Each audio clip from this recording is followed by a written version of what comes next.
Senhoras e senhores, bem-vindos ao nosso canal. Hoje vamos mergulhar fundo numa das histórias mais profundas e desafiadoras de toda a Bíblia. A história de Jó é uma narrativa que fala sobre fé, sofrimento e a busca por sentido em meio ao caos. Uma história que nos obriga a confrontar perguntas difíceis sobre Deus e a natureza da justiça. Então, quem era Jó? O livro começa nos apresentando um homem íntegro e reto, que temia a Deus e se desviava do mal. Ele era imensamente abençoado. Tinha uma família grande e feliz, com 7 filhos e 3 filhas. Possuía uma riqueza vasta, com milhares de ovelhas, camelos, bois e jumentos. Além de muitos servos, Jó era, sem dúvida, o homem mais rico e respeitado de todo o Oriente. Ele não apenas desfrutava de suas bênçãos, mas também era um homem de profunda piedade. Regularmente, ele oferecia sacrifícios a Deus em nome de seus filhos, preocupado que eles pudessem ter pecado em seus corações. Jó vivia uma vida que, aos olhos de todos, parecia perfeita. Mas essa cena de paz e prosperidade está prestes a ser dramaticamente interrompida. A narrativa nos leva para uma cena celestial, onde os anjos se apresentam diante de Deus. E entre eles surge uma figura misteriosa e provocadora: Satanás, o acusador. Deus, conhecendo a integridade de Jó, pergunta a Satanás: observaste o meu servo Jó? Não há ninguém na terra como ele, íntegro e reto, temente a Deus e que se desvia do mal. É um elogio divino, um testemunho da fidelidade de Jó. Satanás, no entanto, responde com cinismo. Ele sugere que a fé de Jó não é genuína. Ele argumenta que Jó só é fiel porque Deus o protegeu e o abençoou com tanta riqueza. Por acaso Jó teme a Deus por nada? Ele pergunta. Estende a tua mão e toca em tudo o que ele tem, e verás se ele não te amaldiçoa na tua face. Satanás está lançando um desafio. A lealdade de Jó é baseada em interesse próprio, não em amor verdadeiro. Se as bênçãos forem removidas, a fé dele desmoronará. Deus, confiante em seu servo, permite que Satanás teste Jó, mas com uma condição: a vida de Jó deve ser poupada. E assim, a tragédia começa a se desenrolar com uma velocidade e brutalidade chocantes. Um mensageiro chega correndo até Jó com notícias terríveis. Inimigos roubaram seus bois e jumentos e mataram os servos. Antes mesmo que ele termine de falar, outro mensageiro chega. Um raio caiu do céu e queimou todas as suas ovelhas e os pastores. Em seguida, um terceiro mensageiro anuncia que ladrões levaram todos os seus camelos e mataram mais servos. A perda material já seria devastadora o suficiente, mas o golpe final é o mais cruel de todos. Um quarto mensageiro chega, trazendo a notícia mais dolorosa que um pai pode ouvir. Enquanto seus filhos e filhas estavam em festa na casa do irmão mais velho, um vento forte veio do deserto e derrubou a casa sobre eles. Todos os 10 filhos de Jó estavam mortos. Em um único dia, Jó perdeu tudo: sua riqueza, seus servos e, o mais insuportável, todos os seus filhos. Qual é a reação de Jó diante de uma calamidade tão avassaladora? Ele se levanta, rasga seu manto e raspa a cabeça, menos sinais tradicionais de profundo luto e dor. Ele se joga no chão, mas não para amaldiçoar a Deus. Em vez disso, em um ato de submissão e fé que ecoa através dos séculos, ele adora a Deus e diz as famosas palavras: no saí do ventre de minha mãe e no voltarei para lá. O Senhor o deu e o Senhor o tomou. Bendito seja o nome do Senhor. Mesmo em meio à dor mais profunda, Jó não pecou nem culpou a Deus. A cena volta ao céu. Novamente, os anjos se apresentam diante de Deus, e Satanás está entre eles. Deus reitera a integridade de Jó, dizendo: ele ainda mantém a sua integridade, embora me tenhas incitado contra ele para o arruinar sem motivo. A primeira prova falhou. A fé de Jó permaneceu firme, mas Satanás não desiste. Ele argumenta que o teste não foi longe o suficiente. Pele por pele, ele diz: um homem dará tudo o que tem por sua vida, mas estende a tua mão e fer-lhe os ossos e a carne, e verás se ele não te amaldiçoa na tua face. Então, Deus permite uma segunda prova, mais pessoal e dolorosa. A única condição é que a vida de Jó seja preservada. Satanás ataca Jó com feridas terríveis, da cabeça aos pés. A dor física de Jó é excruciante. Ele se senta sobre as cinzas, raspando suas feridas com um caco de cerâmica.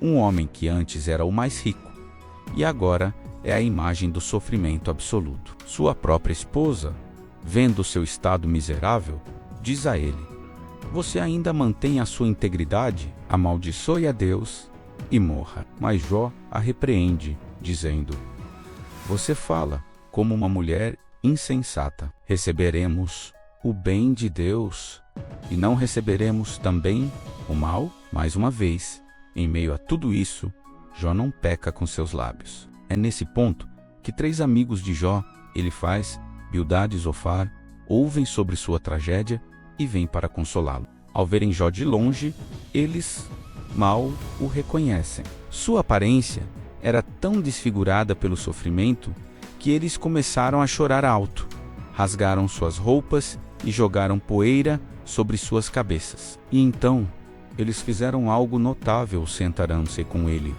em silêncio, por 7 dias e 7 noites. Eles entenderam que sua dor era tão grande que palavras seriam inúteis. Após esses 7 dias de silêncio, Jó finalmente quebra o silêncio. Mas ele não amaldiçoa a Deus.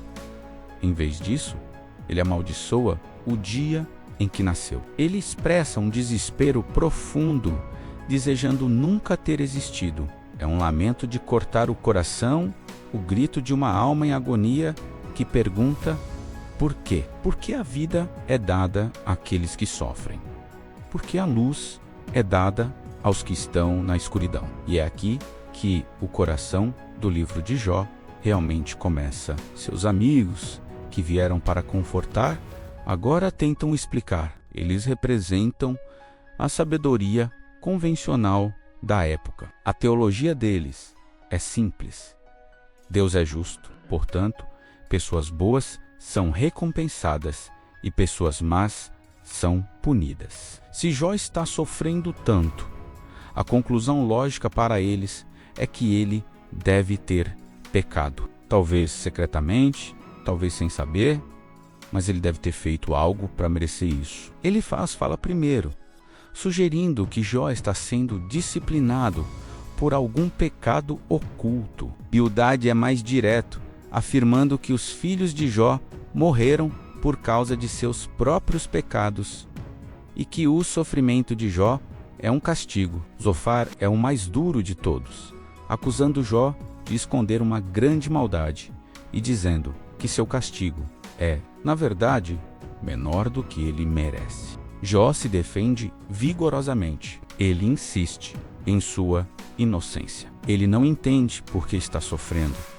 mas sabe que não é por causa de algum pecado terrível que cometeu. Ele anseia por uma oportunidade de apresentar seu caso diretamente a Deus, de ter um julgamento justo. Ele se sente abandonado e atacado por Deus, mas ao mesmo tempo, sua fé o impulsiona a buscar a Deus. Ele diz: ainda que ele me mate, nele esperarei. É uma expressão incrível de fé em meio à confusão e à dor. Os diálogos são longos, poéticos e cheios de angústia. Jó acusa seus amigos de serem consoladores problemáticos. Em vez de alívio, suas palavras apenas acrescentam mais peso ao seu sofrimento. Depois de 3 rodadas de discursos, surge um novo personagem, um jovem chamado Eliú. Ele estava ouvindo o debate e ficou frustrado tanto com os amigos de Jó, por não conseguirem convencê-lo, quanto com Jó, por se justificar em vez de justificar a Deus. Eliú argumenta que o sofrimento pode ter um propósito redentor e educativo, que Deus usa a dor para nos corrigir e nos aproximar dele. Suas palavras preparam o cenário para a aparição final. E então, do meio de um redemoinho, o próprio Deus fala. Mas a resposta de Deus não é o que Jó, seus amigos ou nós, leitores, esperamos. Deus não explica a aposta com Satanás. Ele não lista os pecados de Jó.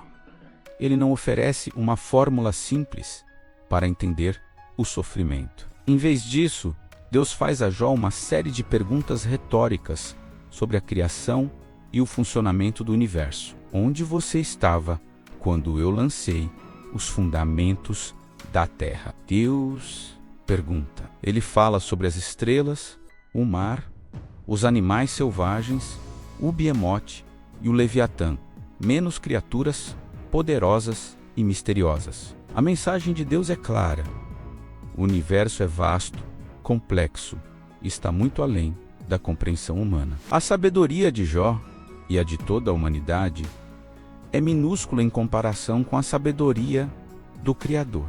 Deus não está dizendo que o sofrimento de Jó não importa. Ele está colocando o sofrimento de Jó em uma perspectiva cósmica. Ele está mostrando a Jó que, embora Jó não possa entender os porquês, ele pode confiar naquele que está no controle de tudo. Diante da majestade e do poder de Deus, Jó tem uma nova revelação. Ele responde: meus ouvidos já tinham ouvido a teu respeito, mas agora os meus olhos te viram. Por isso me abomino e me arrependo no pó e na cinza. O arrependimento de Jó não é por algum pecado específico que causou seu sofrimento, mas por sua presunção em questionar a justiça de Deus com base em sua compreensão limitada. Ele finalmente encontra paz, não nas respostas, mas na presença do próprio Deus. No final, Deus restaura Jó.